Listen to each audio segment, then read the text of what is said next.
Welcome to AG simple. अजीज़ तलबा व तालिबात, इस वीडियो में हम जमात दहुम का क्वेश्चन बैंक पूरी वजाहत के साथ हल करके बताएंगे। तो चलिए शुरू करते हैं। पहले देखिए सबक नंबर 1, हज़रत सलमान फ़ारसी रज़ियल्लाहु ताला अन्हा। सवाल नंबर पढ़िए। दर्जे झैल दरसी इक़्तिबास का बगौर मुताला करके दी हुई सरगर्मियाँ हिदायत के मुकाबिल मुकम्मल कीजिए। चौकोन मुकम्मल कीजिए। हज़रत सलमान फ़ारसी रज़ियल्लाहु ताला अन्हा को तलाश हक़ की राह में किन चीज़ों का ख्याल नहीं रहता। तो हमें पैसेज पढ़ना है। अल्लाह ताला के बरगज़ीदा बंदे से लेकर करवटें लेती है। तो देखिए यहाँ साइड में हमने पैसेज दिया हुआ है। अल्लाह ताला के बरगज़ीदा बंदे हमेशा हक़ की तलाश में सरगर्दा रहते हैं। इनकी इस्तिकामत और साबित कदमी में इस राह के मसाइब कभी भी माने नहीं होते और वो तमाम तकलीफ़ों का सामना करते हुए आगे बढ़ते हैं। उन्हें ना अपनी ज़ात का ख्याल रहता, ना मालो मता की फ़िक्र, ऐश व आराम की लज्जतों में उनका दिल ललचाता, ना ही सहराओं और पहाड़ों में घबराता। उन्हें धुन रहती तो बस तलाशी हक़ की। हज़रत सलमान फ़ारसी रज़ियल्लाहु ताला अन्हा का शुमार भी ऐसे ही लोगों में होता है। हक़ को पाने के लिए उन्होंने जो परेशानियाँ बर्दाश्त की, इनका ज़िक्र सहाबा रज़ियल्लाहु ताला अन्हा की सीरत पर लिखी हुई मुख्तलिफ़ किताबों में मौजूद है। ईरान कदीम ज़माने से ही इल्म व हुनर का मरकज़ रहा है। इंसानी तमद्दुन का सूरज अभी निस्फ़ुल नहार पर भी ना पहुँचा होगा कि वहाँ की तहज़ीब व माशरत के चर्चे आम होने लगे। मजूसियों ने दरचश्ती मज़हब को आम करने के लिए कोई कसर न उठा रखी थी। दुनिया की अव्वलीन हुकूमत का क़याम वही अमल में आया। 7वीं सदी ईस्वी में सासानी हुकूमत में सियासी तग़य्युरात हुए और फ़ौजी निज़ाम को तरक्की दी गई। हज़रत सलमान फ़ारसी इन तब्दीलियों को देखते रहे, मगर हक़ को पाने की लगन इनके दिल में करवटें लेती रही। तो ये पैसेज में से हमें सरगर्मियाँ करना है। तो देखिए, हज़रत सलमान फ़ारसी को तलाश हक़ की राह में किन चीज़ों का ख्याल नहीं रहता। ना अपनी ज़ात, यहाँ लिखेंगे आप, ना अपनी ज़ात का ख्याल रहता, ना माल व मता की फ़िक्र, ना ही आराम का और ना ही सहराओं और पहाड़ों से दिल घबराता। ठीक है। 7वीं सदी ईस्वी में, नेक्स्ट देखिए, 7वीं सदी ईस्वी में सासानी हुकूमत में क्या तब्दीली हुई। तो इसका जवाब यही आपको मिल जाएगा। 7वीं सदी ईस्वी में सासानी हुकूमत में सियासी तग़य्युरात हुए और फ़ौजी निज़ाम को तरक्की दी गई। ये यहाँ तक आप इसका जवाब लिख सकते हैं। नेक्स्ट देखिए, तलाशी हक़ को पाने के लिए हमें कैसा होना चाहिए, इस पर अपनी राय दीजिए। आपको अपनी राय पेश करनी है। तो जवाब इस तरह से लिख सकते हैं। तलाशी हक़ हक़ की तलाश में हमें सरगर्दा रहना चाहिए और अपने इरादे पर हमेशा साबित कदम रहना चाहिए। चाहे कितनी ही मुसीबतें और परेशानियों का सामना करना पड़े, हमें अपने इरादे में पक्का होना चाहिए और हक़ की तलाश में डटे रहना चाहिए। इस तरह से आप इसका जवाब लिख सकते हैं। नेक्स्ट, दर्जे झैल इक़्तिबास का बगौर मुताला कीजिए और हिदायत के मुताबिक सरगर्मियाँ मुकम्मल कीजिए। रवा खाका मुकम्मल करना है। अब उसी सबक में का नेक्स्ट अगला पैराग्राफ है। यहाँ पे आपको दिया हज़रत उमर फ़ारूक का वो दौर था वहाँ से आखिर लास्ट तक के। तो यहाँ आपको साइड में पैसेज नज़र आ रहा होगा। तो चलिए पहले पैसेज पढ़ लेते हैं। हज़रत उमर फ़ारूक का ये वो दौर था जिसमें ग़ुलामों को मुल्कों के हुक्मरान और सुफ़्फ़ा के गुरबा को इस्लामी ममालिक के नाज़िम आला बनाया जा रहा था। ऐसी खुशहाली के ज़माने में भी मदाइन के नाज़िम आला हज़रत सलमान फ़ारसी खजूर के बाग में पेड़ों के साए तले टोकरियाँ और चटाइयाँ बनाते। इश्क़ रसूल की तड़प में वो बेचैन रहते। उन्हें लगन थी तो जन्नत में हज़रत मोहम्मद सल्लल्लाहु अलैहि वसल्लम से मुलाकात की, आप सल्लल्लाहु अलैहि वसल्लम की मुसाबहत की और आपके दीदार की। इस फ़िक्र में वो गलता वो ज़िंदगी के अयाम गुजार रहे थे। हुकूमत की जानिब से मिलने वाला अतिया वो खैरात कर देते या लेने से इनकार कर देते। उनकी रोज़ाना की आमदनी 3 दरहम थी। इन 1 दरहम में वो टोकरियाँ बनाते। तो देखिए यहाँ पर आपको दिख रहा होगा हज़रत सलमान फ़ारसी की रोज़ाना की आमदनी कितनी थी, 3 दरहम थी। तो उनकी 1 दरहम में वो क्या करते हैं, टोकरियाँ बनाते। 1 दरहम के इस्तेमाल करने के लिए क्या करते हो, टोकरियाँ बनाने के लिए खजूर के पत्ते खरीदते। दूध और 1 दरहम घर में खर्च करती और 1 दरहम क्या करते, घर में खर्च करती और 1 दरहम खैरात कर देते। ठीक है, ये आपका रवा खाका इस तरह मुकम्मल होगा। आगे देखिए, यही इनके मामलात में शामिल था। इसी हालत में हज़रत सलमान फ़ारसी का दुनिया से रुखसत होने का वक्त आ गया। वो सख्त अलील थे, यानी कि बीमार थे। जब हज़रत साद बिन वक्कास रज़ियल्लाहु ताला अन्हा इनकी अयादत के लिए तशरीफ़ लाए तो उन्हें देखकर सलमान फ़ारसी रोने लगे। साद ने रोने की वजह पूछी तो फरमाया कि हुज़ूर सल्लल्लाहु अलैहि वसल्लम ने हमसे अहद लिया था कि तुम्हारा साजो सामान एक मुसाफिर के सामान सफ़र से ज़्यादा न हो, मगर ये मेरे पास तो इतना ज़्यादा सामान है, मैं अपने महबूब सल्लल्लाहु अलैहि वसल्लम को क्या मुंह दिखाऊंगा। हज़रत साद फरमाते हैं कि उस वक्त उनका कुल असासा एक बड़ा प्याला और एक तसला था। हज़रत सलमान फ़ारसी सन 33 हिजरी में दुनिया से रुखसत हुए। इंतकाल के वक्त वो 80 बरस के थे। इनका मज़ार मदायन इराक़ में है। तो देखिए अब सवाल, हज़रत सलमान फ़ारसी रज़ियल्लाहु ताला अन्हु को किस बात की लगन थी? तो यहाँ आपको उसका जवाब मिल जाएगा। यहाँ उन्हें लगन लगी थी तो जन्नत में हज़रत मोहम्मद सल्लल्लाहु अलैहि वसल्लम से मुलाकात की, आपकी मुसाहबत की और आपके दीदार की। ये हो गया जवाब। अब नेक्स्ट देखिए, वफ़ात के वक्त हज़रत सलमान फ़ारसी रज़ियल्लाहु ताला अन्हा के रोने पर अपनी राय का इजहार करें। आपको अपनी राय का इजहार करना है 3 नंबर। इसका जवाब इस तरह आप लिख सकते हैं। इस इक़्तिबास से हमें पता चलता है कि हज़रत सलमान फ़ारसी रज़ियल्लाहु ताला अन्हा का साजो सामान एक बड़ा प्याला और एक तसला था। इसके बावजूद वो साद बिन वक़ास से ये कहकर रो रहे थे कि मेरे महबूब सल्लल्लाहु अलैहि वसल्लम ने हमसे अहद लिया था कि आपका सामान सिर्फ़ एक मुसाफिर के सामान जितना होना चाहिए। इससे पता चलता है कि एक सहाबी जिससे अल्लाह राज़ी हो गया वो अपने ईमान पर किस कदर कामिल है और अपने नबी सल्लल्लाहु अलैहि वसल्लम का किस तरह से फर्माबरदार होता है। उन्हें दुनिया के साजो सामान का कोई लालच नहीं रहता। हमें भी अपने ईमान पर कामिल अमल होना चाहिए और अपने नबी सल्लल्लाहु अलैहि वसल्लम की फर्माबरदारी करनी चाहिए। ये हमारी राय है। इसके अलावा भी आप जो भी आपकी राय है वो लिख सकते हैं। देखिए सबक नंबर 2 अपने हमसाए से। सवाल नंबर 1 हिस्सा अलिफ। दर्जे झैल दरसी इक़्तिबास का बगौर मुताला करके दी हुई सरगर्मियाँ हिदायत के मुताबिक मुकम्मल करना है।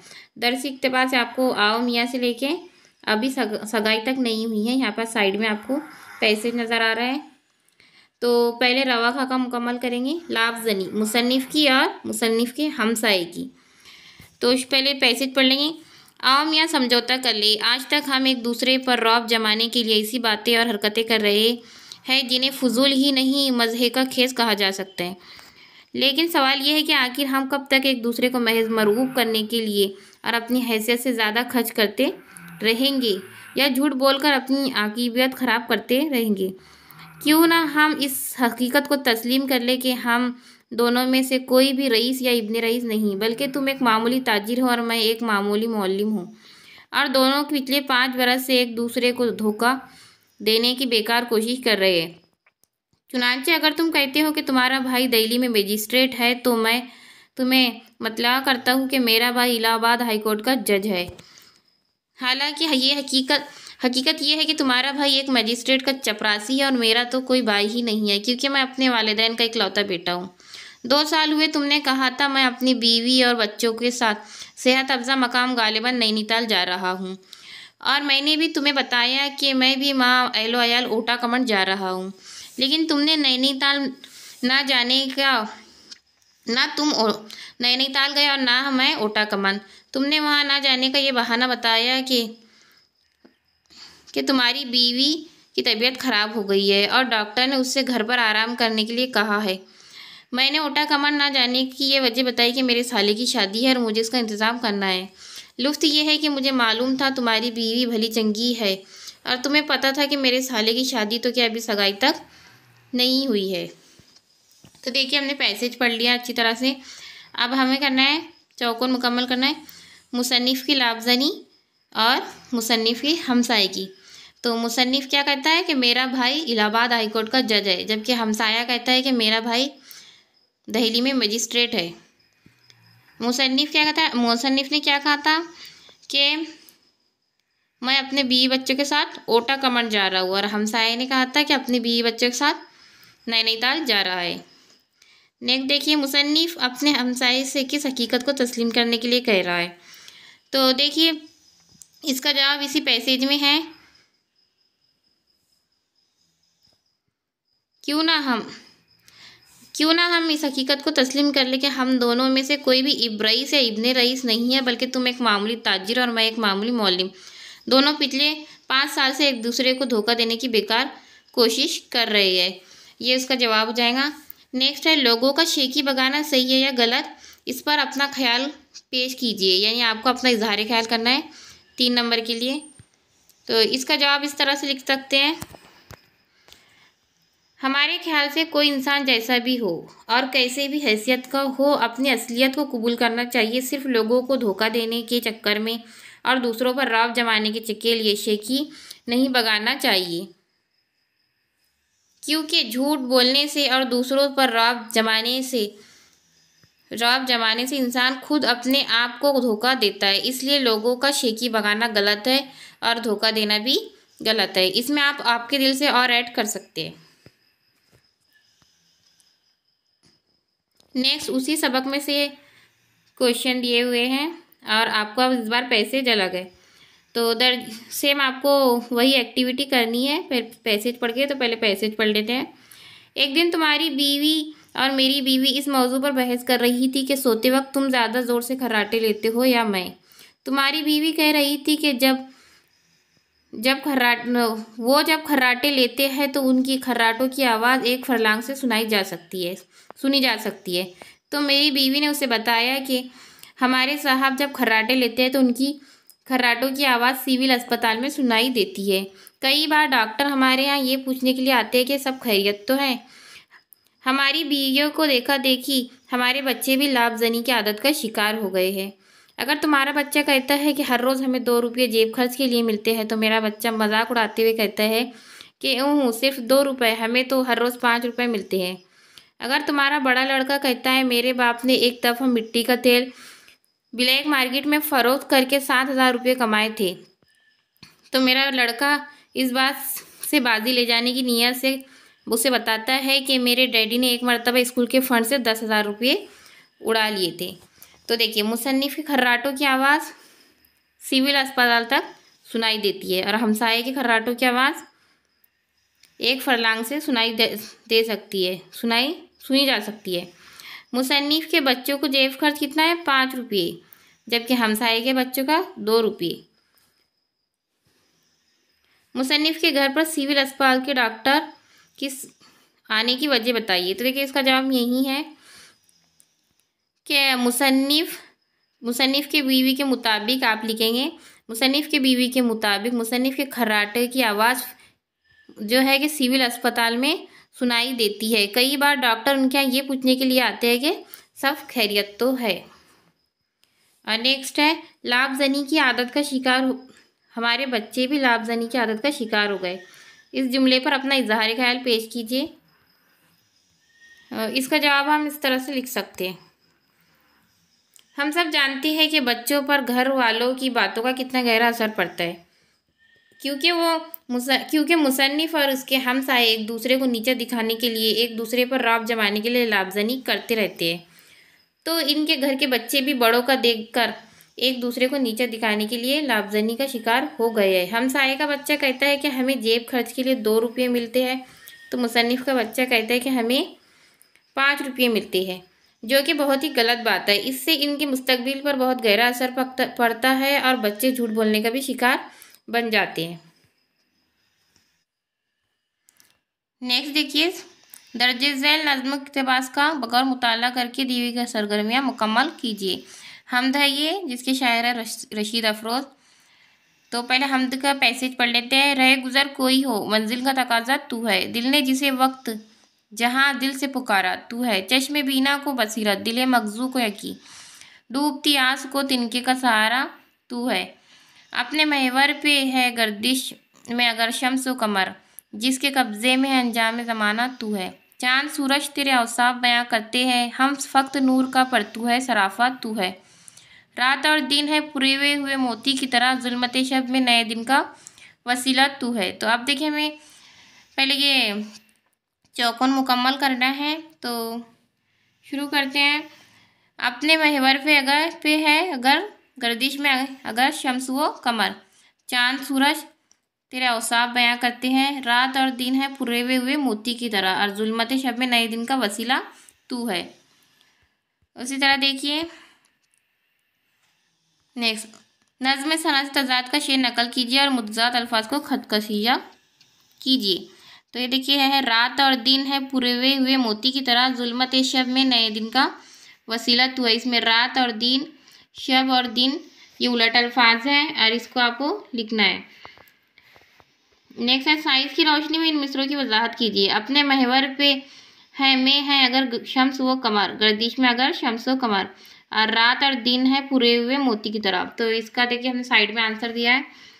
कायनात की हर शय अल्लाह तबारक व तआला की मर्जी के ताबे है। इसी तरह शम्स व कमर इसकी मुसलहत की बिना पर अलग अलग मदार में अपने महवर पर गर्दिश कर रहे हैं। साइंस ने ये पेशन गोई आज की है, जबकि आसमानी किताब कुरान शरीफ में इसका इल्म पहले से ही मौजूद है।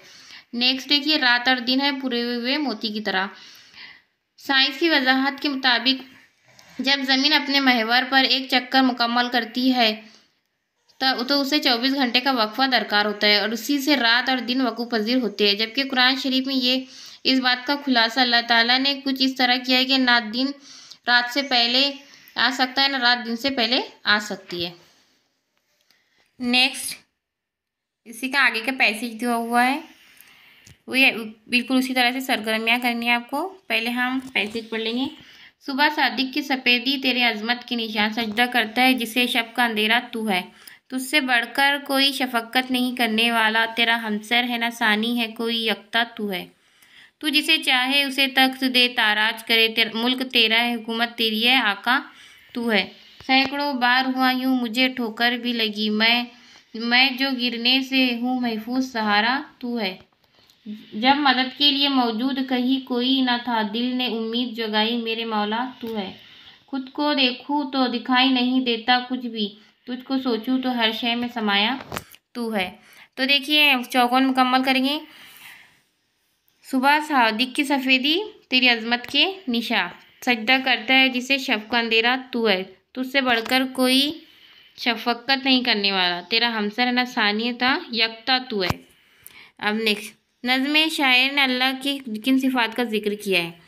तो देखिए जवाब है, इस नज़्म में जो सिफ़ात बयान की गई है वो ये है, अल्लाह रहीम व करीम है, निहायती शफ़ीक व मेहरबान है, वो यकता है और अल्लाह ताला हर शय पर कादिर है। नेक्स्ट है, दर्जे ज़ैल शेर की वजाहत इस तरह कीजिए कि मानवी हुस्न उजागर हो जाए। खुद को देखूँ तो दिखाई नहीं देता कुछ भी, तुझको सोचूं तो हर शय में समाया तू है। आप इस पहले हवाला लिखेंगे या फिर इस तरह से जवाब लिखेंगे। शायर कहता है कि मैं खुद अपने वजूद को समझने से कासिर हूँ। इस कायनात में मेरी क्या हैसियत है, मेरा मकसद हयात क्या है। मैं अपने अंदर झांकता हूँ तो अपने आप को टटोलता हूँ तो मगर कुछ भी दिखाई नहीं देता, मगर जब बारी ताला की अजमत व किबराई पर गौर करता हूँ तो मुझे हर शय में इसकी झलक और इसके हुस्न का जलवा दिखाई देता है। इस तरह से इसका आंसर आप लिखेंगे। नेक्स्ट गज़ल है मीर दर्द की, जो कि पूरा आपको पढ़ना है। दर्ज झैल गज़ल का बगौर मुताला करके दी हुई सरगर्मियाँ मुकम्मल कीजिए। खाली जगह में इस लफ्ज़ चुनकर लिखिए। पहले हम गज़ल पढ़ लेंगे। इश्क हरचंद मेरी जहाँ सदा खाता है, पर ये लज्जत तो वो है जो जी को मेरे जी ही जिसे पाता है। आह कब तक मैं बकूँ तेरी बला सुनती है, बातें लोगों की जो कुछ दिल मुझे सुनवाता है। हम नशीब पूछना इस शौक़ की खूबी, मुझसे क्या कहूँ तुझसे गर्ज जी को मेरे भाता है। बात कुछ दिल की हमारे ना सुलझी हमसे, आप खुश होवे है आप ही घबराता है। जी खड़ा करके तेरे कोचे से जब जाता हूँ, दिले दुश्मन ये मुझे घेर के फिर लाता है। दर्द की कद्र मेरी यार समझना वल्ला, ऐसा आज़ाद तेरे दाम में यूँ आता है। तो देखिए पहले खाली जगह में लिखेंगे हम, जहाँ खाता है किसे यहाँ लिखेंगे, इश्क हर चंद मेरी जहाँ खाता है, पर ये वो लज्जत है जो जी को मेरे भाता है, बातें लोगों की सुनवाता है, और जी खड़ा करके तेरे कोचे से जो जाता हूँ। यहाँ इस तरह से आप इसे कंप्लीट करेंगे। नेक्स्ट है, गज़ल से 3 मुहावरों को तहरीर कीजिए। इसका जवाब आपको देखिए, जान खाता है, जी को भाता है और दाम में आता है, ये 3 मुहावरे। नेक्स्ट, दर्ज झैल शेर में हुस्न अस्लूब को वाज़ेह कीजिए। आपको इसकी तशरीह करके बताना है। दर्द की कद्र मेरे यार समझना वल्ला, ऐसा आज़ाद दाम दी को मेरे आता है। शायर कहता है कि शायर एक आज़ाद मुंशक और आज़ाद तबा शख्स है, उसे किसी का पाबंद रहना गवारा नहीं। इसके बावजूद महबूब के दाम मोहब्बत में गिरफ्तार है, इसलिए वो महबूब से कहता है कि ऐ मेरे यार, तू दर्द की कद्र कीमत को समझ और गमज़े ना दिखा और इसके साथ ताफुल ना बरत। शायर अपने दोस्त महबूब को अपनी कद्र का अंदाज़ा कराते हुए नसीहत करता है कि ऐ दोस्त, तू मेरी और मेरे जज्बात व उल्फत व मोहब्बत व खुलूस की कद्र कर, क्योंकि मुझ जैसा बावफा उल्फत करने वाला जो तेरे दाम उल्फत में इस कद्र आसानी से गिरफ्तार है, तू इसकी कद्र कर, क्योंकि ऐसे लोग नसीब वालों को मिलते हैं। इस तरह से आप इसकी तशरीह करेंगे। नेक्स्ट देखिए, उसी गज़ल में से है ये।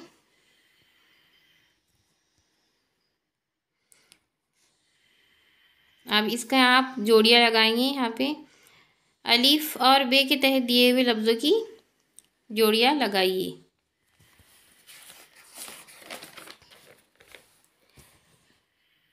तो आपको यहाँ पे जोड़ियाँ लगानी है गज़ल में से पढ़ के। और नेक्स्ट देखिए, गज़ल के मुक्ता में लफ्ज़ वल्ला की मानवियत पर रोशनी डालिए। तो इसका जवाब यहाँ हमने दिया हुआ है। जिस तरह उर्दू ज़ुबान में कहते हैं कि अल्लाह की कसम, इसी तरह अरबी ज़ुबान में कहते हैं वल्ला, यानी अरबी में कसम खाने को अल्लाह की कसम ना खाते कहते हैं वल्ला। यानी शायर कसम खा के कहता है कि तुम्हें मुझ जैसे इंसान की कद्र करनी चाहिए। ज़ैल के शेर की तशरीह कीजिए। बात कुछ दिल की हमारे से तो ना सुलझी हमसे, आप ही खुश होता है और आप ही घबराता है। इसका जवाब लिखेंगे आप। दिल के मामलात बड़े अजीब होते हैं, इनको समझना और इनकी गुत्थियों को सुलझाना आसान नहीं होता। शायर भी दिल के मामलात में अपने आप को बेबस पाता है। वो कहता है कि हमने दिल की बात को सुलझाने की कोशिश की लेकिन थक कर हार बैठे। हमारे दिल आप ही खुश होता है और आप ही घबराता है। किस बात पर खुश होता है ये समझने से हम कासिर है, और कभी खुद ही घबराता है और इसी घबराहट की वजह भी हम नहीं जानते। यहाँ हम आपको जोड़ियाँ भी बता देते हैं। यहाँ देखेंगे आप, दिल, इसकी जोड़ी लगेंगी घबराता है। शौक, जी को मेरे भाता है। दिल दुश्मन, बात दिल की जो ना सुलझी खुद शायर से, और दिल दुश्मन जो फिर घेर के लाता है।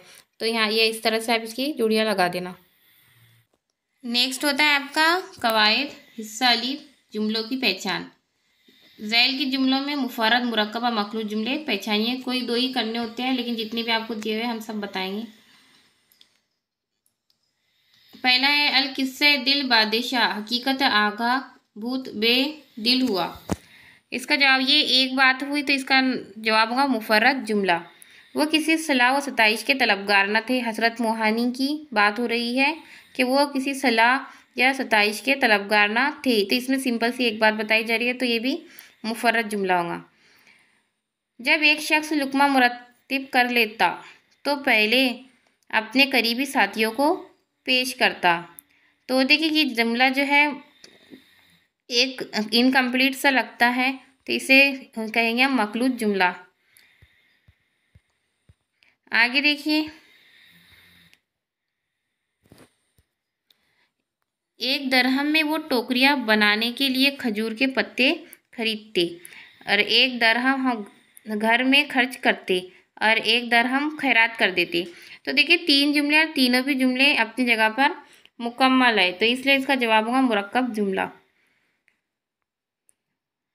लुत्फ़ ये है कि मुझे मालूम था तुम्हारी बीवी भली चंगी है। तो देखिए ये इसमें दो बातें बताई जा रही है। लुत्फ़ ये है कि मुझे मालूम था, क्या मालूम था? तुम्हारी बीवी भली चंगी है, तो इसका क्या जवाब होगा? मखलूत जुमला। नेक्स्ट, नन्हे भोले ने मेरे इस ख्याल की तस्दीक कर दी।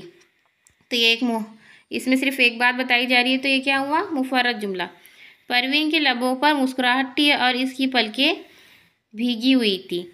तो यहाँ पर इसे और से जोड़ा गया है। इसमें दो चीज़ें बराबर आज़ाद तौर पर बताई जा रही है, तो इसके हो जाएगा मुरक्कब जुमला। नेक्स्ट, ये एक अदबी शेरी सनफ़ है जिसे मराठी में रिवायती कहा जाता है, तो ये है मखलूत जुमला, क्योंकि जिसे से जोड़ा गया, जिसे मराठी में रिवायती कहा जाता है। अगर किसे मराठी में कहा जाता है तो ये इस एक जुमला दूसरे जुमले पर मुनस्सिर, इसलिए हो गया मखलूत जुमला। नेक्स्ट, हमारे नामवर अदीबों और शायरों ने बच्चों का अदब तख्लीक किया था। इसमें क्या पता चल रहा है आपको? सिर्फ एक बात पता चल रही है, तो ये हो गया मुफर्रद जुमला। बरकी तारों का एक जाल था और एक किनारे पर तरतीब से बनी हुई एटमी भट्टियाँ। तो ये इसमें दो बातें बताई जा रही है और दोनों भी आज़ाद है अपने अपने जगह पर, तो ये हुआ मुरक्कब जुमला। हक ताला तुमको सलामत और तंदुरुस्त और खुश रखे, तो ये क्या है? मखलूत जुमला हुआ। तीन बातें। अब इसने देखा कि इसका साया कदमों तले नहीं बल्कि कुछ लंबा हो गया था, तो अब इसने देखा कि इसका साया कदमों तले नहीं है बल्कि कुछ लंबा हो गया था। किसने? ये जुमला जो है वो एक जुमले के बगैर इनकम्प्लीट होगा, तो इसलिए इसका जवाब है मखलूत। बाहर का दरवाज़ा खुला और हमने भोला के मामू को अंदर आते हुए देखा, तो ये हो गया मुरक्कब जुमला। और देखिए 14, हज़रत सलमान फ़ारसी रज़ियल्लाहु ताला अन्हा ने किसी तरह इन बेड़ियों से आज़ाद हुए और वो एक ईसाई काफ़िले के साथ मुल्क के शाम चले गए, तो ये होगा मुरक्कब जुमला। मैंने अपने दोस्तों से कुछ रुपया कर्ज मांगा और उन्होंने टका सा जवाब दे दिया, तो देखिए यहाँ पर और है और इस जुमले को और से जोड़ा गया है, दो अलग अलग जुमले हैं, तो ये होगा मुरक्कब जुमला। यहाँ ये मुकम्मल होता है। नेक्स्ट है हिस्सा नस्र, सबक नंबर 3 भोला। तो हिदायत के मुताबिक वो आपको सरगर्मियाँ मुकम्मल करना है। इधर को एक साइड में क्वेश्चन पेपर है और एक साइड में आपको पैसेज दिया गया है, जहाँ से इसे अपने बेटे को अपने मामू से यहाँ से लेके तो बिस्तर पे नाथा तक, जो आपको साइड में पैसेज नज़र आ रहा होगा। तो पहले पैसेज पढ़ लेते हैं। अपने बेटे को अपने मामू के लिए इस कदर बेताब देखकर माया भी कुछ बेताब सी हो गई, ऐन इसी तरह जिस तरह के एक शमा दूसरी शमा को उससे रोशन हो जाती है। कुछ देर के बाद वो भोला को लिटाकर थपकने लगी। माया की आंखों में भी नींद आने लगी। दिन भर काम काज की थकन से माया गहरी नींद में सो गई। मैंने माया को सो जाने के लिए कहा और भोले को अपने पास लिटा लिया। बत्ती जलती रहने दो, सिर्फ धीमी कर दो, मेले की वजह से बहुत से चोर चकार इधर उधर घूम रहे हैं, मैंने माया से कहा। सबसे बड़ी बात ये थी कि इस दफ़ा मेले पर जो लोग आए थे इनमें ऐसे आदमी भी थे जो कि बच्चों को अगवा करके ले जाते थे। पड़ोस के एक गांव में दो एक जैसी वारदातें हुई थी, इसलिए मैंने भोला को अपने पास लिटाया था। मैंने देखा कि भोला जाग रहा है। इसके बाद मेरी आंख लग गई। थोड़ी देर के बाद जब मेरी आंख खुली तो मैंने बत्ती को दीवार पर ना देखा और घबरा कर हाथ पसारा तो भोला बिस्तर पर नहीं था। तो देखिए आपको सरगर्मियाँ मुकम्मल करनी है। यहाँ पर लिखेंगे आप जलती रहने दो क्या? बत्ती। पहले चौकोन में मेले की वजह से, दूसरे चौकोन में चोर चकार घूम रहे हैं और किसे अगवा कर रहे हैं? बच्चों को। तो इस तरह से चौकोन में आप लिखेंगे। नेक्स्ट क्वेश्चन देखिए, एक शमा से दूसरी शमा रोशन हो जाती, इस जुमले के ज़रिए मुसन्नफ़ की मौक़िफ़ बयान कीजिए। तो इसका जवाब देखिए, एक शमा से दूसरी शमा रोशन होने से मुसन्निफ़ की मुराद है कि बेटे की बेताबी देखकर माया भी बेताब होने लगी। भोला अपने मामू के आने की खबर सुनकर बहुत खुश था और उनके इंतज़ार कर रहा था। उसे देखकर इसकी माँ की भी बेताबी बढ़ गई। नेक्स्ट, जब बच्चों को अगवा किए जाने की खबर सरगर्म हो तो हिफाजत के लिए हिफाजती क्या इकदाम करने चाहिए? अपनी राय दीजिए, आपको अपनी राय देनी है। तो इसका जवाब देखिए, हमने इस तरह से लिखा है, आप भी लिख सकते हैं अपने दिल से। जब बच्चों को अगवा किए जाने की खबर गर्म हो तब सरपरस्तों को हर जगह बच्चों की निगरानी करनी चाहिए। उन्हें अकेले बाहर नहीं जाने देना चाहिए। हमेशा बच्चों के साथ किसी न किसी बड़े का होना ज़रूरी है। बच्चों को अजनबी लोगों से मिलने बातचीत करने से रोकने की तालीम देनी चाहिए और उन्हें हालात क्या चल रहे हैं इसकी भी मालूमात देनी चाहिए। यानी बच्चों को ये बताना चाहिए कि बाहर क्या हो रहा है, ताकि बच्चे खुद भी चौकन्ने रहे और हम सबको भी सिर्फ घर की हद तक के नहीं बल्कि समाजी तौर पर इन हालात के पर इकदाम उठाने चाहिए। यानी पूरे समाज को मिलकर इसके खिलाफ कदम उठाने चाहिए ताकि सभी के बच्चे महफूज रहे। इस तरह से आप इसका जवाब लिख सकते हैं। आप देखिए उसी सबक का एक दूसरा पैराग्राफ दिया है और इसी में आपको जवाब लिखना है। पहले हम लिख पढ़ेंगे इक़्तिबास। मैंने अपने पोते को प्यार से उठा लिया और मुस्कुराते हुए कहा, भोले तेरे मामू जी तेरे माताजी के क्या होते हैं? भोले ने कुछ तामुल के बाद जवाब दिया, मामू जी। माया खिलखिलाकर हंसने लगी। मैं अपनी बहू को इस तरह खुलकर हंसते देखकर दिल ही दिल में खुश हुआ। माया बेवा थी और समाज उसे अच्छे कपड़े पहनने और खुशी की बात में हिस्सा लेने से रोकता था। मैंने बारहा माया को अच्छे कपड़े पहनने, हंसने खेलने की तलकीन करते हुए समाज की परवाह ना करने के लिए कहा था, मगर माया ने आज खुद अपने आप को समाज के रूह फरसा अहकाम के ताबे कर लिया था। इसने अपने तमाम अच्छे कपड़े और जेवरात की पिटारी एक संदूक में मुफक्कल करके चाबी एक जोहड़ में फेंक दी। माया ने अपने लाल को प्यार से पास बुलाते हुए कहा, भोले तुम नन्ही के क्या होते हो? भाई, भोले ने जवाब दिया। इसी तरह तेरे मामू जी भी मेरे भाई है। अब इस पैराग्राफ में से आपको जवाब लिखना है। तो देखिए, पहले देखिए, माया भोला की क्या होती है? माँ, और नन्ही की भी माँ, भोला के मामू की बहन और बाबा जी की बहू। नेक्स्ट सवाल देखिए, माया ने अच्छे कपड़े और जेवरात के संदूक में मुफक्कल करके चाबी फेंक दी। इसकी वजह बताइए। इसकी वजह क्या है कि इसका जवाब आपको यही मिलेगा कि माया बेवा थी और समाज उसे अच्छे कपड़े पहनने और खुशी की बात में हिस्सा लेने से रोकता था। इसलिए माया ने क्या किया, वह उसके जो समाज के रूह फरसा है काम को खुद ही ताबे कर लिया और अपने अच्छे कपड़े और ये जेवरात सब रख दिए। तो इस तरह से आप उसका जवाब लिखेंगे। और तीसरा देखिए, बेवा होने की वजह से समाज जो पाबंदी आयद करता है, इसके मुतालिक आप क्या सोच रखते हैं अपने अल्फाज में बताइए। यानी क्या बेवाओं के साथ ऐसा ही सुलूक होना चाहिए? आपको क्या लगता है? इस पर आपको अपनी राय देनी है। तो देखिए, हमने जवाब इस तरह से लिखा है। इक़्तिबास से हमें पता चलता है कि माया के बेवा होने की वजह से समाज उसे अच्छे कपड़े पहनने और खुशी की बात में हिस्सा लेने से रोकता था। हमारी नज़र में ये सरासर गलत बात है। किसी एक इंसान के मरने से दूसरे की ज़िंदगी ख़त्म नहीं हो जाती। माया के शौहर का इंतकाल हो चुका था, इसमें माया का क्या गलती थी जो समाज उसे अच्छे कपड़े पहनने और खुशी की बात में शामिल होने से रोकता है?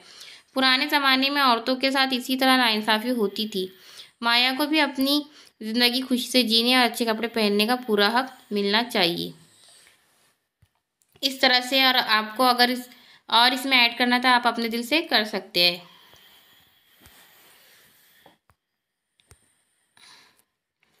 नेक्स्ट देखिए, ये आपके सबक नंबर 4 सया रोशनी में से ये इक़्तिबास लिया गया। रिसीवर से देख के आपको एक्टिविटीज़ करनी है। तो पहले आप पैसेज पढ़ लेंगे।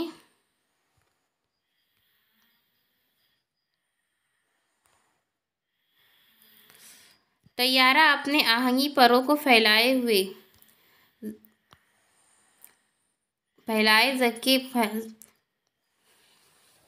देखिए, सवाल सबक नंबर 4 सया रोशनी में से ये लिया गया है। इस पैसेज को पढ़ के आपको सारी तमाम सरगर्मियाँ करनी है हिदायत के मुताबिक। तो पहले हम पैसेज पढ़ेंगे। तैयारा अपने आहनी परों को फैलाए ज़मीन के सपाट सीने पर आहिस्ता आहिस्ता चल रहा था। रफ्ता रफ्ता इसकी रफ्तार तेज़ हो रही थी। फिर दूर तक फैले हुए रनवे से एक लंबी जस्त लगाकर वो फिजाओं में परवास करने लगा। ऊपर और ऊपर ज़मीन दूर होती जा रही थी और छोटी ज़मीन दूर और हो रही थी और छोटी भी। परवीन अपनी सीट पर सर टिकाए हुए इतनी बड़ी ज़मीन को इतनी छोटी हुए देख रही थी। वो ज़मीन ज़मीन जिस पर इंसानी वजूद एक ज़र्रा है वही अब खुद ज़र्रा बनती जा रही थी। तैयारा बादलों के नर्म सीना चीरता हुआ बुलंद होता जा रहा था। बादलों के समंदर में डूबकर ज़मीन लापता हो गई थी, जिससे दूर ये एक नया जहाँ था, ये खलाओं का जहाँ था, पुरअसरार खामोश आवाज़ की गूंज जिसे परवीन सुन रही थी। ज़मीन से दूर इस नए जहाँ में आकर दिल की अजीब सी कैफियत थी जिसका कोई नाम न था। एक अनोखा सा एहसास था, एक तफलाना ख्वाहिश थी खिड़की से बादलों के आगोश में कूद जाने की। आज वो तैयारे में उड़ रही थी और ज़मीन के इस हिस्से पर कदम रखने जा रही थी जिसे इसने सिर्फ तस्वीरों में देखा था, जहाँ की सच्ची कहानियाँ किताबों में पढ़ी थी, जहाँ का माजी इबरतनाक था, जहाँ इंसानों ने इंसानों पर जुल्म ढाए थे, जहाँ इंसानियत मुँह छिपाए सिसक रही थी और बर्बरियत मुस्कुरा रही थी। परवीन ख्यालात के समंदर में गोते लगा रही थी, डूब रही थी, उभर रही थी। जोहान्सबर्ग पहुंचने में अभी 10 घंटे बाकी थे। तो इस पैसेज में से आपको जवाब लिखना है। तो देखिए, पहला है, ये खाका मुकम्मल करना है, खल्लाओं का जहाँ।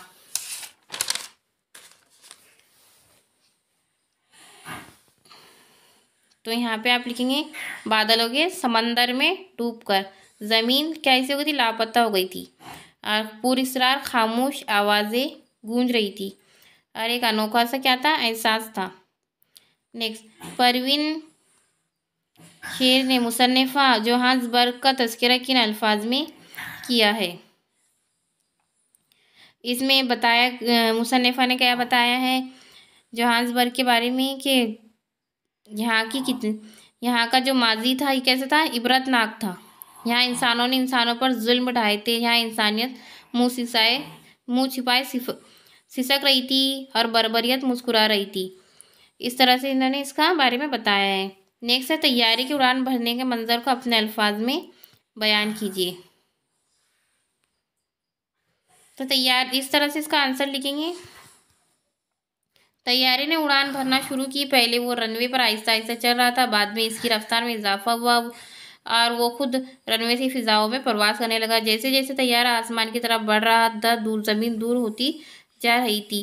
तैयारा बढ़ रहा था, ज़मीन और छोटी होती जा रही थी, और तैयारा जो है बादलों में सफ़र करने लगा, और ज़मीन जो कि खुद एक ज़र्रा बन गई। इस तरह से आप इसका जवाब लिख सकते हैं। नेक्स्ट देखिए, आप इसी में से दूसरा पैसेज है और आपको करना है मुकम्मल इसकी सरगर्मियाँ। तो देखिए, पहले हम पैसेज पढ़ लेंगे। परवीन वैन की खिड़की से बाहर देख रही थी। मकई के खेत के रंगों से सुरूर हासिल कर रही थी और कैनिन की आवाज़ से इल्म के मोती चुन रही थी। सीटों की सड़कों पर सुबह की नर्म धूप अपने सुनहरे परों को फैलाए हुए बैठी थी। सड़क के किनारे रंग ही रंग थे। छोटे छोटे स्टॉलों में फनकारों के फन चमक रहे थे, मुजस्समे, क्राफ्ट, मुसव्विरी और रंगीन पोशाक। फुटपाथ पर भी चादरों पर तरह तरह की अशिया बराए फरोख्त मौजूद थी। लोग मोल तोल कर रहे थे। परवीन इस दुकानदार औरत की बेबसी को देख रही थी, जिसे अपनी बका के लिए कीमत कम करनी ही थी।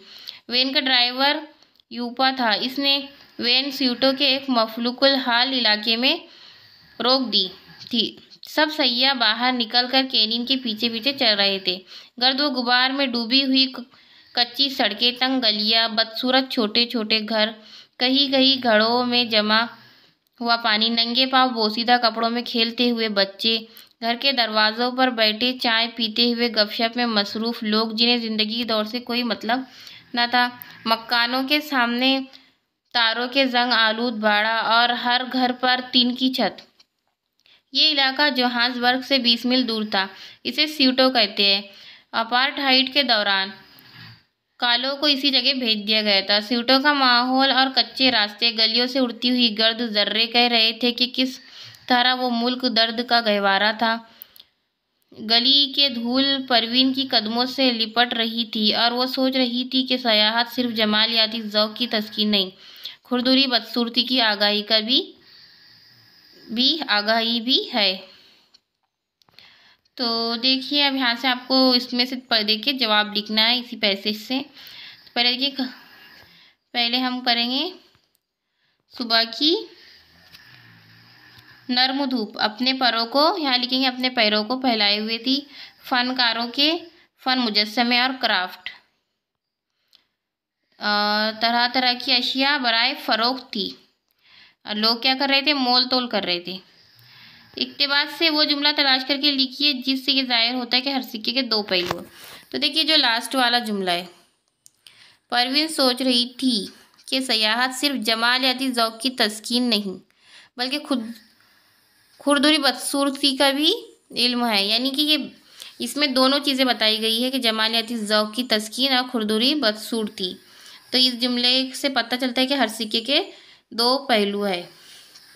नेक्स्ट है अपार्थाइड यानी नस्ली भेदभाव की वजह से वजूद में आने वाले इलाके सीटों की खस्ताली अपने अल्फाज में लिखिए।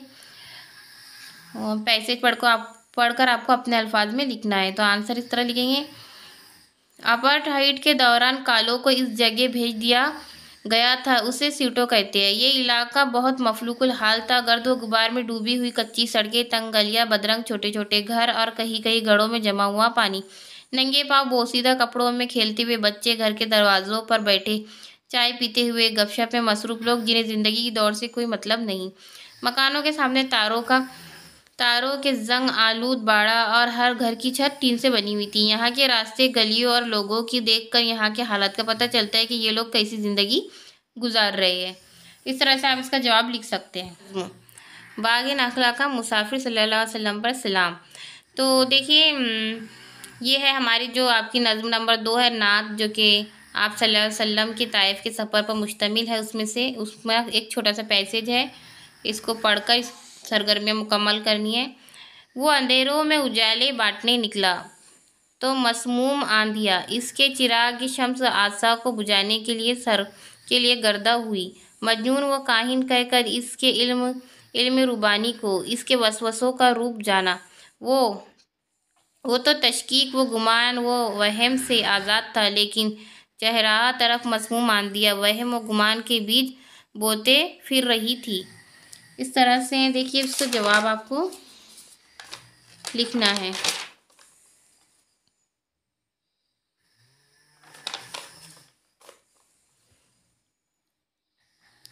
वो अंधेरों में उजाले बांटने निकला तो कौन सी आंधिया? मसमूम आंधिया। यहाँ लिखेंगे आप मसमूम आंधिया। लोगों ने उन्हें क्या कहा?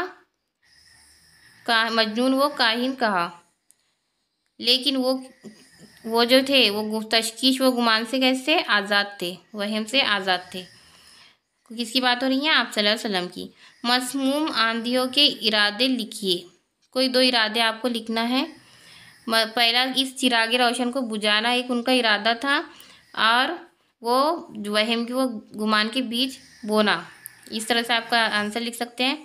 नबी पाक सल्लल्लाहु अलैहि वसल्लम ताइफ वालों को दीन की दावत देने निकले तो आप सल्लल्लाहु अलैहि वसल्लम के जो हालत दरपेश है मुख्तसर अपने अल्फाज में लिखिए 2 नंबर के लिए। तो उसका जवाब आप इस तरह से लिख सकते हैं, हज़रत मोहम्मद सल्लल्लाहु अलैहि वसल्लम को अल्लाह ने अपना नबी बनाकर भेजा। ऐलान नबुव्वत के फ़ौरन बाद आपने लोगों तक अल्लाह का पैगाम पहुंचाने का काम शुरू कर दिया।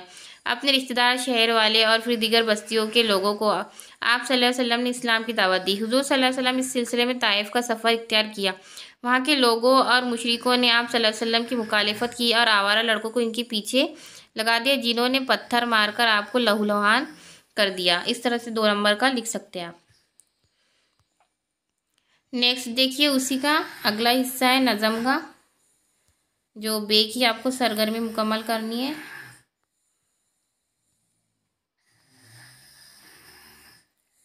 पहले इसका मुताला कर लेते हैं। और अब ये ताइफ है जहाँ आवारा लड़के सिद्दीक़ के पैगंबर सल्लल्लाहु अलैहि वसल्लम पे बरसाते हैं पत्थर, फूल से पैकर पे बरसाते हैं पत्थर धूप में। लोग पत्थर हो गए, पत्थर उठाकर धूप में, खून में अपने नहलाया सर से लेकर पाँव तक, जल उठा सुर्खी से सारा रेत का मंजर धूप में। भर गए नाली गर्दो कद्र दोनों खून से, और कितने ज़ख्म खाए जिसमें अजहर धूप में। वो अंधेरों में उजाले बांटने निकला, मगर इन अंधेरों ने उठा कर रखा वो जो सर धूप में। जब फरिश्ता कोहताफ के सितमगारान ताइफ पर गिराने के लिए तैयार, तो वो जो था आज़ाद तशकीश व गुमा से बन गया अहले ताइफ के लिए रहमत की चादर धूप में। ऐ कि जिसने बाग नखला को बनाया घर, सलाम बाग नखला के मुसाफिर सल्लल्लाहु अलैहि वसल्लम पर सलाम। है अंधेरों में उजाला तेरा नाम, शहर जुल्मत में हमारी रोशनी करता रहे तेरा कलाम। तो देखिए इसकी जो में पहले आपको जोड़ियाँ लगानी है।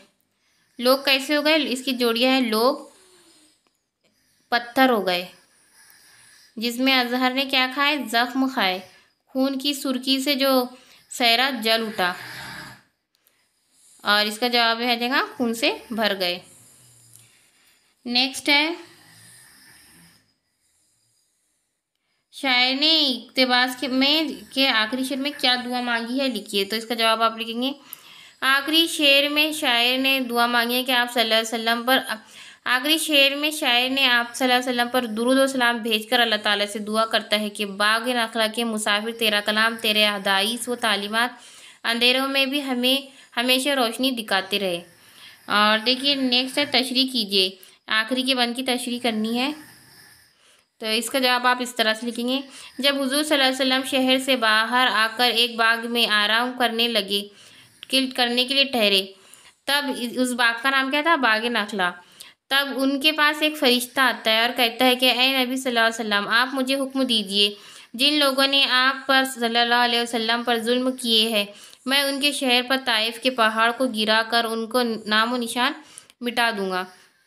तब आप सल्लल्लाहु अलैहि वसल्लम फरमाते हैं, नहीं, ऐसा हरगिज़ ना करना, भले ही ये लोग मेरी बात नहीं मानते, लेकिन इनकी औलाद ज़रूर मेरी तालीमात को कबूल करेंगी। इस तरह आप सल्लल्लाहु अलैहि वसल्लम ताइफ के लोगों के लिए रहमत की चादर बन गए। अब देखिए गज़ल दी हुई है, गज़ल नंबर 4 फ़ानी बदायूनी की। पहले गज़ल पढ़ लेते हैं।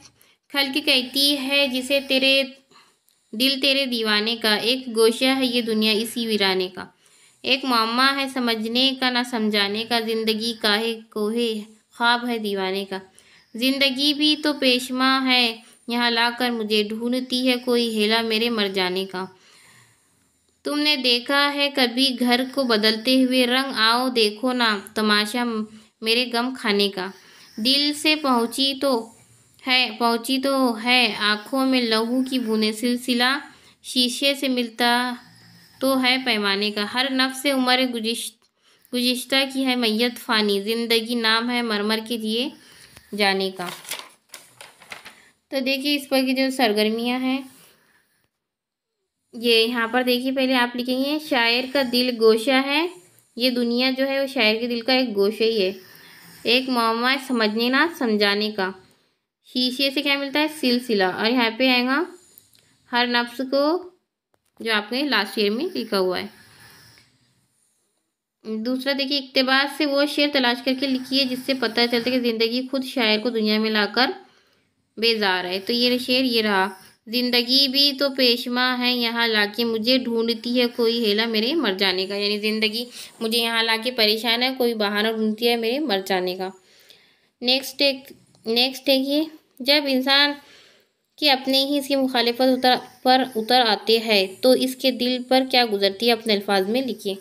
तो देखिए इसका आसान, आप इसका जवाब आप इस तरह से लिख सकते हैं कि अपनी जब खुद को धोखा देते हैं तो इंसान बहुत परेशान हो जाता है, बहुत अकेला महसूस करता है, और जो भी उसे परेशानियाँ आती है उसे आप अपने अल्फाज में लिख सकते हैं।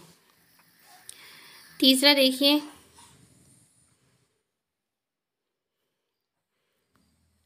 मंदरजे झैल रवाखा का मुकम्मल कीजिए। शायर का दिल कैसा है, वीराना है, जिसे यहाँ पे बताया गया है। खल्क़ कहती है जिसे दिल तेरे दीवाने का, दीवाना यहाँ किसे कह रहा है, शायर अपने आप को, ये क्या है, एक वीराना है। शायर का घर कैसा है, गम खाना। शायर की आंखें लहू के बूंदों से भरी हुई, और शायर खुद क्या है, दीवाना, शायर ने अपने आप को दीवाना कहा है ना, तो दीवाना। नेक्स्ट, ज़िंदगी नाम है मरमर के जिए जाने का, शायर के इस ख्याल की वजाहत कीजिए। जवाब इस तरह से लिख सकते हैं। शायर कहता है कि हर नफ्स को एक दिन मरना है। पैदा होने से लेकर मौत आने तक इंसान की ज़िंदगी में बहुत से उतार चढ़ाव आती है। उसे मुसीबतें और परेशानियों का सामना करते हुए आगे बढ़ना पड़ता है। इसलिए ज़िंदगी जो है वो ज़िंदगी को मर मर के जीना ही पड़ता है। नेक्स्ट है, दर्जे ज़ैल शेर के असलूबी हुस्न की वजाहत कीजिए। एक मुअम्मा है समझने का ना समझाने का, ज़िंदगी काहे कोहे ख्वाब है दीवाने का। इसके जवाब आप इस तरह से लिख सकते हैं।